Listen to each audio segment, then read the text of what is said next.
Hello everyone, welcome back to my channel. ಇವತ್ತಿನ recipe ಬೇಳೆ ಸಾರು. ಫಸ್ಟು ಒಂದು ಕುಕ್ಕರಿಗೆ ಒಂದು ಬೌಲ್ ಆಗೋಷ್ಟು ಬೇಳೆ ಹಾಕ್ಕೊಂಡಿದ್ದೀನಿ. ನೆಕ್ಸ್ಟು ನೀಟಾಗಿ ವಾಶ್ ಮಾಡಿಕೊಂಡು 3 ಹಸಿಮೆಣ್ಸಿನ್ಕಾಯಿ, 1 ಟೊಮೆಟೊ, 4 ಪೀಸ್ ಬೆಳ್ಳುಳ್ಳಿ, ಹಾಫ್ ಈರುಳ್ಳಿ,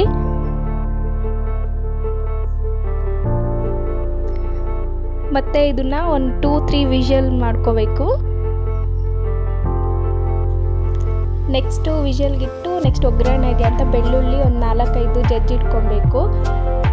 ನೆಕ್ಸ್ಟು ಬೇಯಿಸಿರೋ ಅಂಥ ಬೇಳೆ ಎಲ್ಲ ನೀಟಾಗಿ ಮಸ್ಕೋಬೇಕು.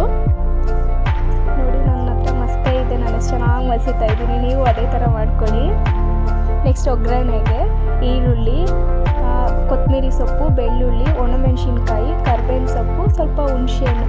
ನೆಕ್ಸ್ಟ್ ಬನ್ನಿ ಒಗ್ಗರಣೆ ಮಾಡ್ಕೊಳ್ಳೋಣ. 2 ಸ್ಪೂನ್ ಆಯಿಲು, ಜೀರಿಗೆ, ಸಾಸಿವೆ,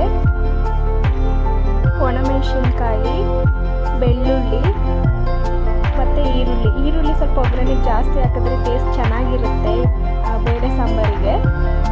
ನೆಕ್ಸ್ಟ್ ಅದನ್ನು ನೀಟಾಗಿ ಮಿಕ್ಸ್ ಮಾಡಿಕೊಂಡು ಅರಿಶಿನ ಪುಡಿ, ಸ್ವಲ್ಪ ಖಾರದ ಪುಡಿ, ಖಾರದ ಪುಡಿ ಹಾಕ್ಕೊಂಡಿದ್ದೀನಿ ನಾನು. ನೆಕ್ಸ್ಟು ಸ್ಮ್ಯಾಶ್ ಮಾಡಿದಂಥ ಬೇಳೆ, ಟೊಮೆಟೊ ಎಲ್ಲ ಹಾಕ್ಕೋಬೇಕು. ಇದೆಲ್ಲ ಹಾಕಿದ್ಮೇಲೆ ನೆಕ್ಸ್ಟು ವಾಟರು ನಿಮಗೆ ಗಟ್ಟಿ ಬೇಕು ಅಂದರೆ ಸ್ವಲ್ಪ ಹಾಕ್ಕೊಳ್ಳಿ, ಇಲ್ಲ ನನಗೆ ಮೀಡಿಯಮ್ ಲೆವೆಲ್ಗೆ ಬೇಕು ಅಂದರೆ ನಿಮಗೆ ಎಷ್ಟು ಬೇಕೋ ಅಷ್ಟು ವಾಟರ್ ಹಾಕ್ಕೊಳ್ಳಿ. ಜಾಸ್ತಿ ಗಟ್ಟಿ ಇದ್ದರೆ ಅಷ್ಟು ಚೆನ್ನಾಗಿರಲ್ಲ, ಸೊ ನನಗಿಷ್ಟ ಆಗಲ್ಲ ಪರ್ಸ್ನಲಿ. ಸೊ ನಿಮ್ಗೆ ಎಷ್ಟು ಬೇಕೋ ಅಷ್ಟು ವಾಟರ್ ಹಾಕ್ಕೊಂಡು ಲಾಸ್ಟಲ್ಲಿ ಕೊತ್ತಂಬರಿ ಸೊಪ್ಪು ಮತ್ತು ಉಪ್ಪು ಹಾಕಿ ಒಂದು 5-10 ಮಿನಿಟ್ಸ್ ಬೇಯಿಸಾದ್ಮೇಲೆ ಬೇಳೆ ಸಾರು ರೆಡಿ.